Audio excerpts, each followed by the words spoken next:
Hey, welcome to another live. Today we're going to be talking about the monstrous bill that was passed by the House. It's now on its way to the Senate. More specifically, there's been a lot of noise about it. As you guys know, on this channel, we talk about how things affect young professionals. So that is what we're going to talk about: is what is in this bill. Everything from student loans, the healthcare stuff. Basically what affects you and what do you need to know about it. Before we jump into it, there's three things that I want to make sure that you guys know about before we jump into this live and this podcast. Actually, four things. First of all, it's a live, so if you guys have any questions or want me to deeper dive into anything, I have the chat box open. Let me know. I'll be more than happy to dive into it. Second of all, things are going to change. Okay, this is what's out there right now. There's a high probability that some stuff on this is going to be passing, which is why I'm going through this right now. So that way you guys can understand what's in it, be prepared for it, especially around the student loan information on there.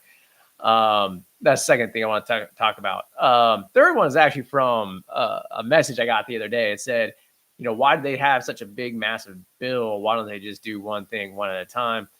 This is something that I learned in politics, is that I think it's called pork barreling, if I'm getting that term correct. It's where they pile on stuff into one bill because it allows senators and House representatives to hold their vote until they get their little part that they want in it. And so these bills just get more and more and more and more massive because I'm in the same boat. It's like, look, what do we agree on? Okay, let's go change that. Write a bill on that. Okay, that's that. No, okay, let's go change that. So I'm right there with you guys, but that's why they don't do it, because they just pile on these things, and that's how they get things passed. Fourth, before I even go through this stuff, okay, because on a few videos, a few podcasts, and just on social media in general, I've gotten people to say stuff to me in the past, like, you're saying it this way, you're saying it that way. First of all, like I said in the very beginning, I'm talking to you guys about how this benefits or disadvantages young professionals. Okay, that's number one. Number two, I'm not in favor of any of it. I'll just come out and say it right now. Why do I say that? It's the same thing that I said during President Trump's first term when he originally ran on simplifying the tax code. I'm all for simplifying the tax code. I mean, it's a maze to get through. It's ridiculous, our tax code. And this, my opinion is, our tax code is like this. It's like, hey, what can favor my constituents and people that need my help? Okay, we'll write some tax code for that so I can get some votes. Oh, we can get some votes over here. Let's write some. So our tax code is picking winners and losers, and that's not the way the law is supposed to be in the United States. The law is supposed to be, here's the law. That's it. It applies everybody equally. So I'll say it right now, because I said this during President Trump's first term when he did his tax stuff. Then it didn't simplify it. It just moved things around. Yeah, it was beneficial and we'll touch on some of that stuff for young professionals as we'll touch on some of the stuff today. But like I said, it's picking winners and losers. And so before anybody, before you guys start coming after me in comments or whatnot about, oh, you're favoring this or you're favoring that, I don't like any of it. I just wish it was all more simplified. Like, it's easy. If you make income, this is how much your percentage that you pay in tax, right? And I'll give you an example of that. The big one that they've been talking about a lot in this bill leading up to today is the SALT tax. A lot of you guys don't know what the SALT tax is. It's about state write-offs or like state income taxes versus federal. It's just big to do. It's really, I know about it because it's really big from where I grew up in Silicon Valley. So incomes there are really high. So we hear about the SALT tax all the time. But for a lot of people, it has no bearing. But that's what was holding up a lot of it in the House. So anyways, I digress. I just wanted to go through those quick bullet points before we start, just because I want to get those out of the way. Now, again, if you guys have any questions, let me know. Put them in the chat. I'd be more than happy to answer them. As I said, we're starting this off with all young professionals, or focusing on young professionals. I shouldn't say starting it off. But let's jump into the student loan stuff. Now, today, I'm not going to dive in. And by the way, if you guys are watching this on YouTube and not listening on the podcast, keep looking off to the side, because this thing is massive and I have like a ton of notes going on all this stuff. So I don't forget any of it. But I want to touch on the student loan stuff. I'm not going to deep dive into it, because like 2 weeks ago I did a live, and that video is still up on our channel too, where I actually deep dive into like the monthly payments and all that type of stuff. And I'll recap some of it here tonight, so that way if some of you guys missed that, you'll see it. But if you want to deeper dive into that, check out that video after this one. But basically, it's the new repayment assistance plan, also known as RAP, is the new thing in it. And basically, the big selling point on this is that there's no accrual of interest, meaning like if you go on Reddit and some of these places are like, I've been paying for 10 years and my loan balance has gone up to blah, blah, blah. That won't happen anymore on these plans. Okay. Not only that, but actually there's a clause in it that the government not only covers your interest, but they actually pay down up to $50 a month on your loan as well in given circumstances. So everybody would see their student loan balance go down by like at least $50 a month. Okay. So that's one thing. Now the major disadvantage, actually one more advantage of this is the monthly payments. For most people, the monthly payments would actually be decreasing by about $100 is what it is looking like. Again, I'm not going to be going too much into the details of that monthly payment because in the previous video I just mentioned, I deep dive into that monthly payment on what it might be. Also, I know a lot of you guys that watch this live on YouTube are FitBucks members. We're actually working on the calculator right now to get that out onto our membership pages. So that way you guys can start seeing what that would be in your situation. Again, I'm anticipating some of the stuff might change, but at least we're there. So that way you can start calculating it. Now, the one big disadvantage as this is right now is that RAP plan is 30 years long. And then whatever you owe at the end is still forgiven, just like the original plans. So that's the big disadvantage is that it's the current plans are 20 or 25 years long. This one's going out to 30 years. I've been asked a number of times over the last 2 weeks, like when this thing gets sent to the Senate, what do I think would get changed around student loans? If I had to pick one thing, again, I don't know what's going to be changed. There could be other things that are changed, but if I had to pick one thing, one guess, I would say it's that 30-year time period. I think it might get switched back down to 25 years. We'll see where that falls out at. But that's the one big negative on it right now. Now, public service loan forgiveness is actually going to be a little bit better to qualify for, a little bit easier. So I know a lot of you have been really worried about public service loan forgiveness. And we keep saying I really wouldn't worry about it. This bill actually makes it a little bit more generous, meaning this right now, in order to get public service loan forgiveness, you have to make on-time payments. Same thing with income-driven repayment plans. On-time payments are the only thing that counts for months towards forgiveness. This bill would actually expand that to include different economic hardships, different types of deferment periods and forbearance periods. You would still get credit even though you're not making payments. So it's actually a little bit more lenient than what's currently there right now. So it sounds like they're expanding on it. And then, of course, this is the big question I've been getting. If I have to switch to go onto this plan, will my time that I've already done count towards forgiveness? The answer is yes. Okay.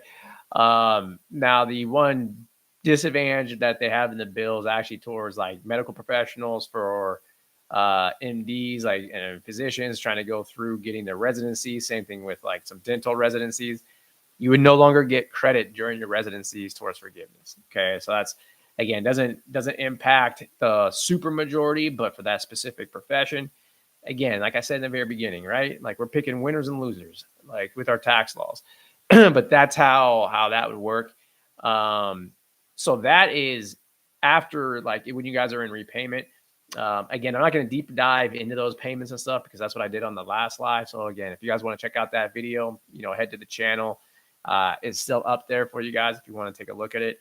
But I will touch on a little bit more because I didn't touch on this in the last live. This is if you are currently a student, because you could be affected by this, or maybe you're an undergrad looking to potentially go to grad school. Like there's some stuff in there that I didn't talk about a week or two ago that you guys need to be aware of. Okay, number one, so it's this thing of how do we can control costs going into college, right? Because I believe it was in 2009 or 2010, President Obama uncapped how much you should get, you could get for graduate school. And that was what a lot of people point to and say, really balloon the cost of grad school. Is that the one thing? I don't know. When you look at numbers, the increase in tuition prices, it is a little bit different, but it's not drastically different, but it did contribute something, right? There's money there. It's going to drive supply there with money is going to drive up the cost of education one way or the other, right? Um, but what this bill does is that it caps how much you could take out in total federal student loans. So if you were in undergrad, the most you can take out is $50,000. If you go to grad school, the most combined you can take out is 100 grand. Okay. If you are going to med school or law school or professional doctorate, the most is $150,000. So, for example, on FitBucks, for our FitBucks members, we focus a lot on healthcare professionals, graduate students in general. The average on our platform is about $153,000 in federal student loan debt. You wouldn't have $153,000 in federal student loan debt now. Like, it would be capped at 150. So some people that we see with like 200 grand, 300 grand in federal student loan debt, that's gone. Like, you wouldn't have that. So that would do one of two things. That either makes it so the tuition prices have to go down. People have to go to a quote unquote more affordable school, which I know all med schools, even the affordable ones, are going to be higher than that. Or you have to get private loans. And a lot of people are like, well, what's going to happen if we have to do that? It would look a lot like it did in 2007, 2008, when about 50% of the market was private loans. It's looking like it might do that again. Like I always put on my investor hat on all these things. So it's like, if this bill passes, what, from an investment standpoint, what benefit? It's like, well, companies like Sallie Mae, Discover is still in the game. SoFi is in the game. They're public companies that you can invest into. They would have a lot more demand for private loans at that point. So, but we'll see on that. We'll see where that goes, if that's one of those things that they change. Now, the other big one is Parent Plus loans. Parent Plus loans would be capped at $50,000 as well, period. So what that means is, like, if you have parents and the most you can borrow is 150 grand and they can borrow 50 grand, then combined it's 200 grand. Okay. And again, if you're going to grad school, then it's only 100 grand and 50 for your parents. So $150,000 would be capped. The details on that is up in the air. We'll see what ends up getting passed on that, because the big question that I have as a student currently is, when does that go into place? Like right now, I know a lot of you, for example, are starting like an OT program or a PT program that's like 3 years long, and you're the first year into it. Well, you're not going to graduate till 2027, 2028.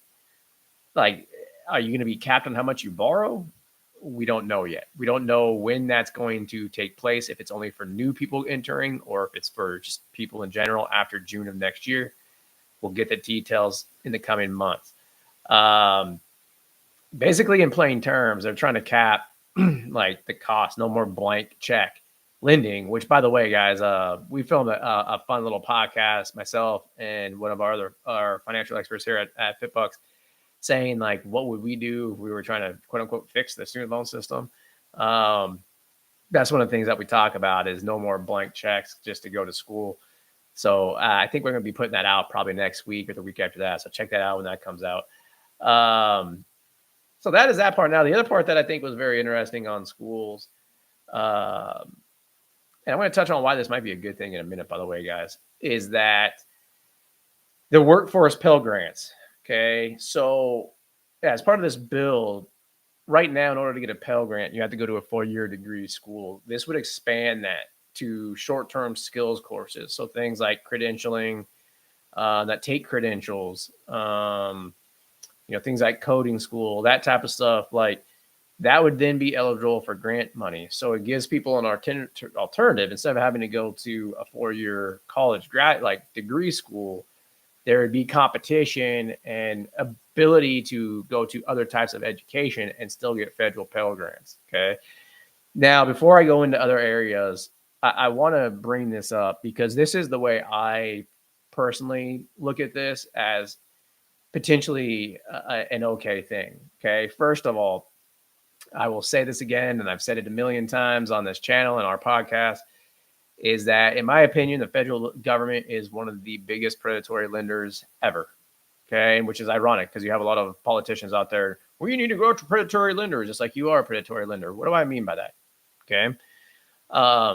Typically, when you get a loan, the more risk you are, the higher the interest rate is. So like if I go out, like I have a credit score of like a 830 or something like that. Okay. And I go out and I get a personal loan. Like I got an offer from SoFi the other day for a 10% personal loan. Okay. Whereas if somebody goes out with like a 600 credit score to go to SoFi, they might get offered like a 25% loan. Okay. Why? Because there's risk. Lenders want to be compensated for the risk they're taking. The way they do that is higher interest rates. That's not the way federal student loans work. Okay.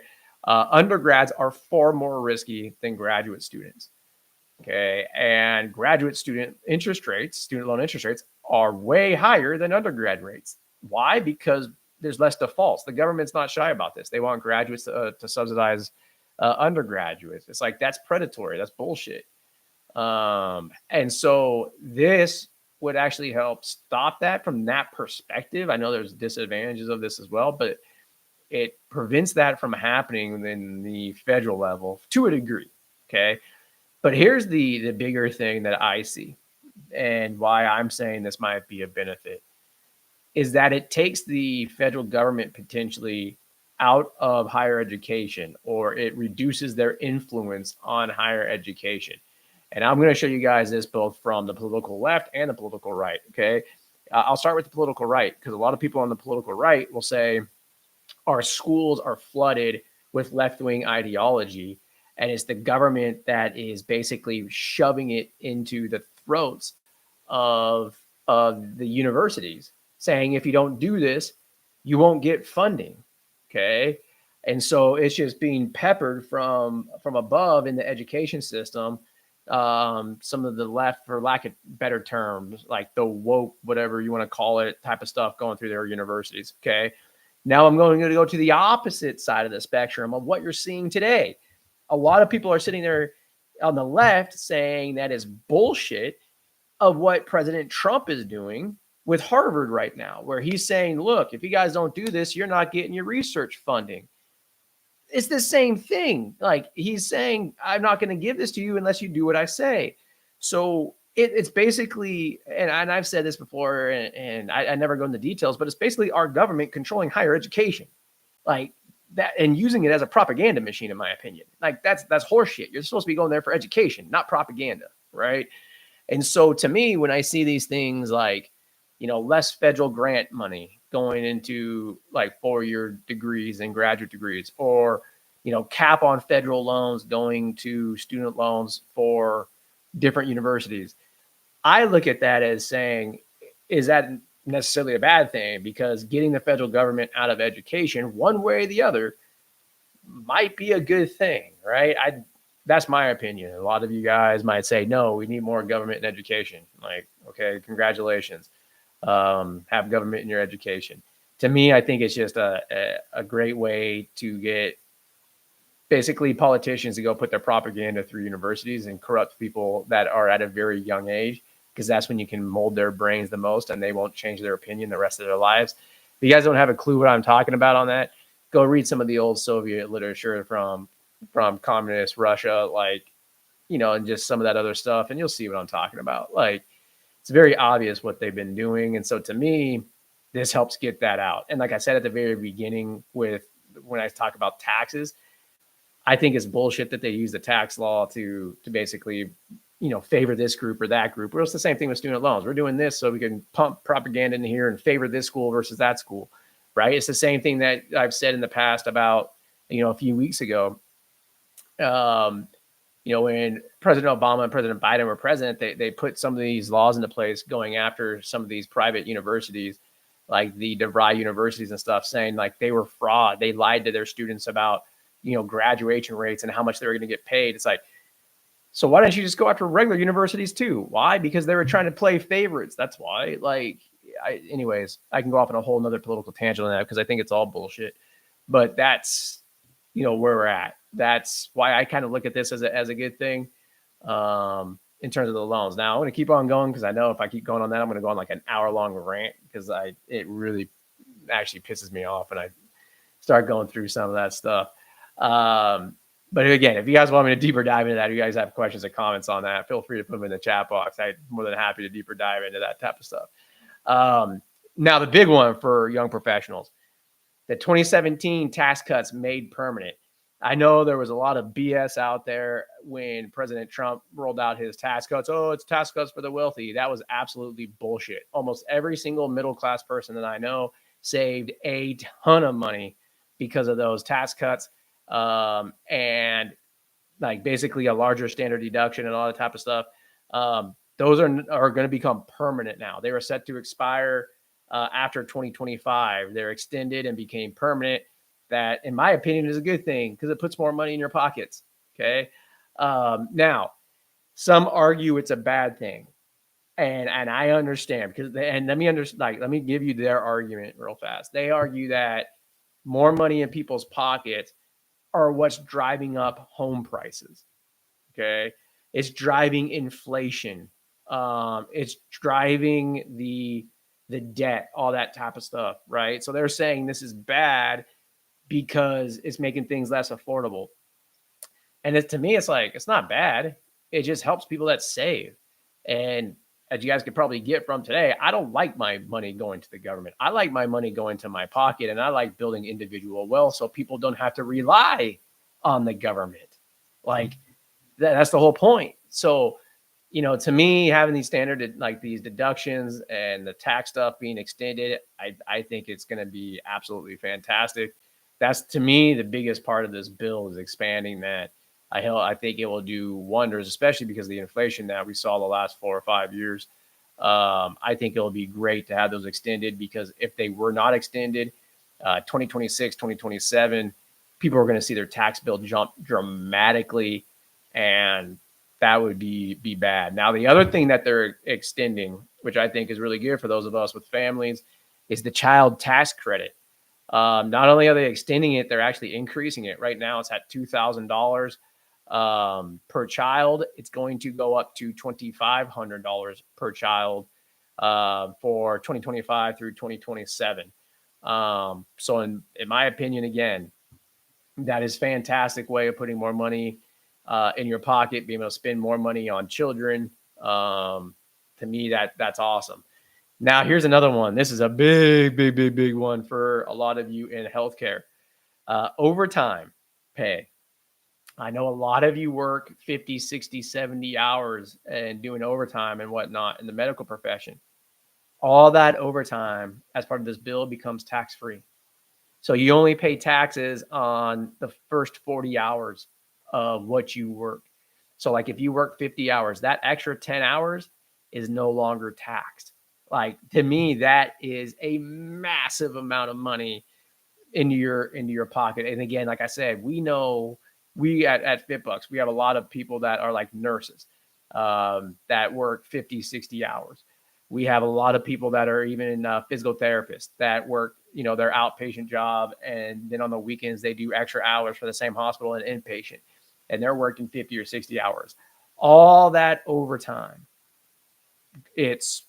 all that time and a half that you get, no longer taxed. Like, that would be awesome. Okay. As part of that, there's no more income tax on tips. I don't see that being a big deal. Why?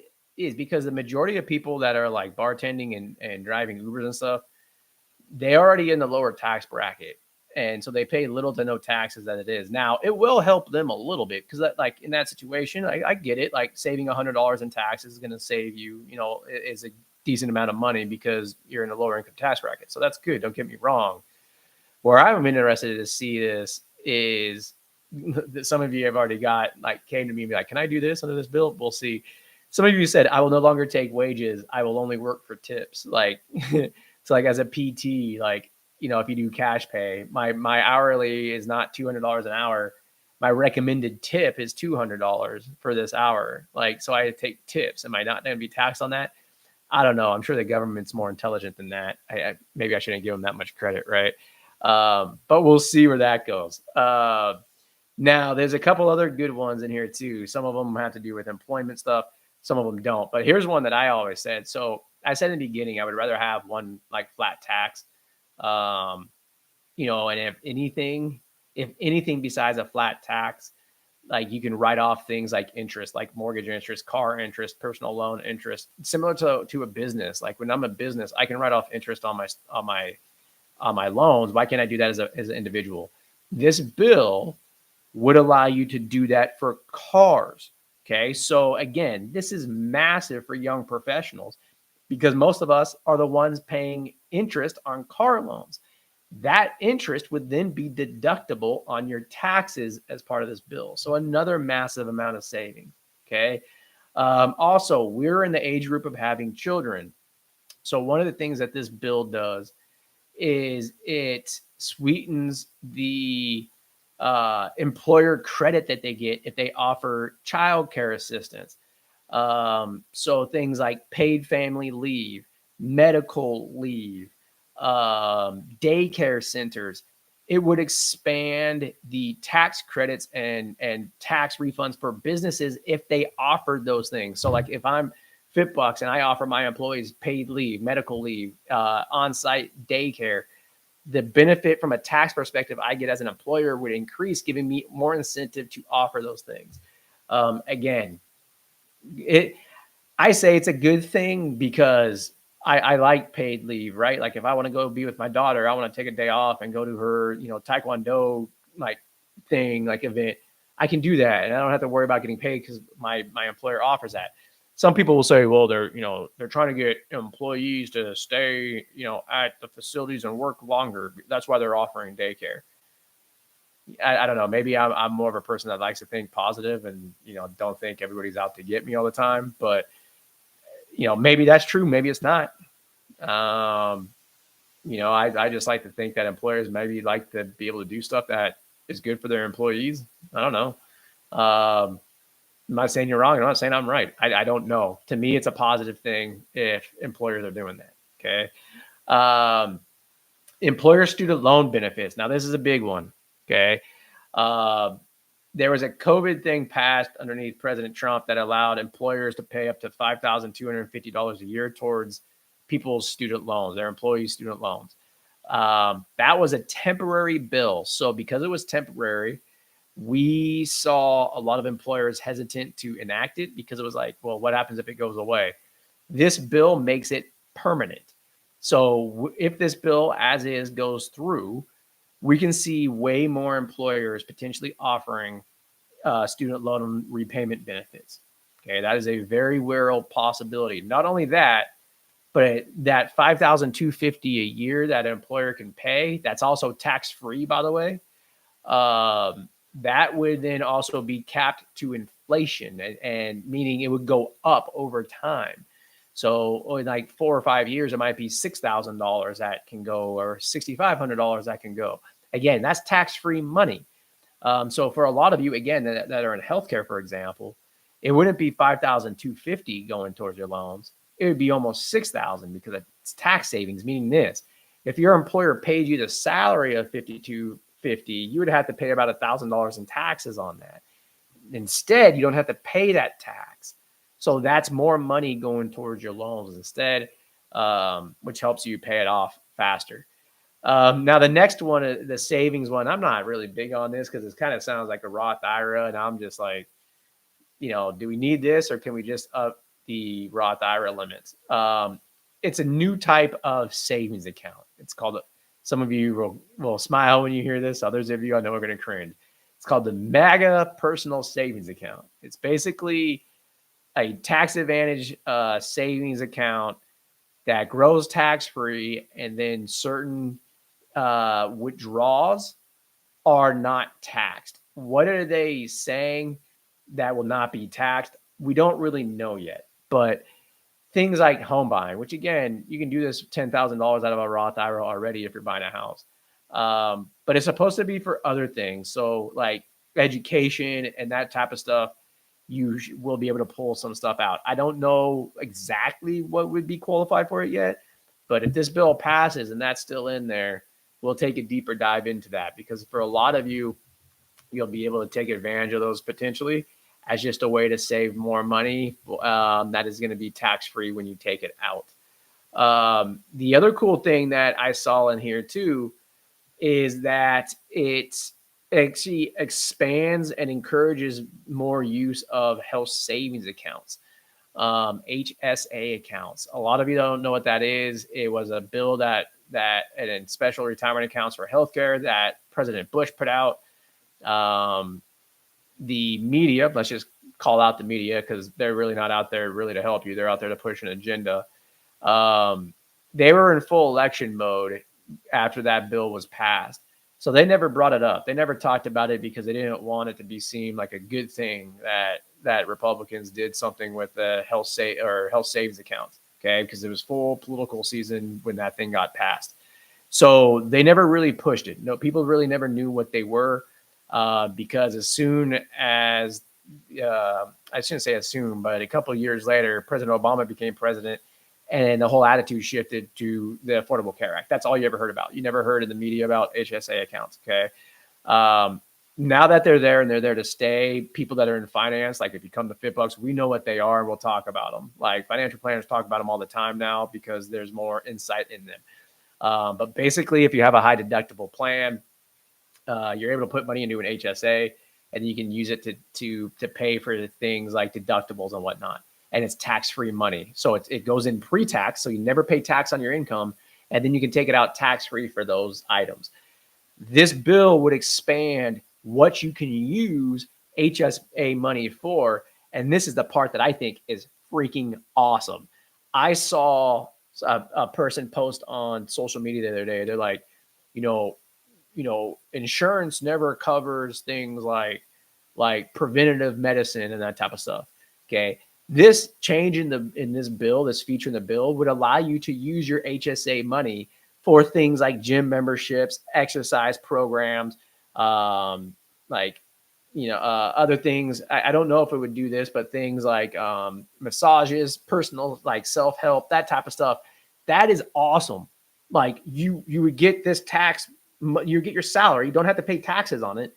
And then if you use it for like gym memberships, you never have to pay tax on the money. Like, again, if we're going to be picking winners and losers with the tax codes, like that's an awesome thing. I like that. Okay. So that's another big one that I think is really, really good.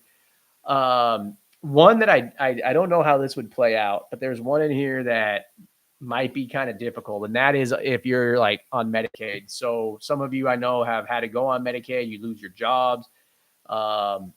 It's going to be harder to qualify. Like you have to show that you're trying to work, all this type of stuff. There's going to be more regulations around what can qualify for Medicaid. So that's one thing that I think might hurt some young professionals. Like if you lose your job or like if you're like a contract worker or that type of stuff and you lose health insurance, it might be like difficult to get. But I don't know that much on that part of the bill because I think the bill is huge. So I didn't get that much time to dive into that piece, but I did see that. So I wanted to bring that up. But that is the main things that affect you today. There's two things that affect you potentially in the future. One, it would raise mandatory retirement distributions for 401ks at 75 years old instead of, I think it's 72 years old right now. Again, that's a good thing. Most of you young professionals don't care at that right now. But when you're on a 401k, once you hit a certain age, you're required to take the money out, which means you got to pay taxes on it. This would increase that age so you don't have to take it out. The other big thing that I really like about this for young professionals is that it establishes a commission to deep dive into the solvency of Social Security. And I've been saying this since I can remember, since I was in college, like years ago.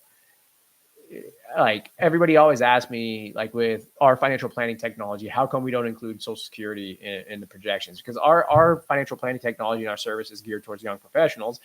And I don't think it's going to be there when we hit retirement. And I don't want you to rely on the government to have it. So let's set up a financial plan that doesn't do that. Where anyways, I don't think it's going to be there. I don't think that it's solvent. I think that it has to change drastically. What really has to be done will probably not happen until it crashes because let's just face it, politicians are not going to want to get their hands dirty on that. But I think that it's going to become insolvent. So this would set up a commission to analyze that. Will a commission do anything?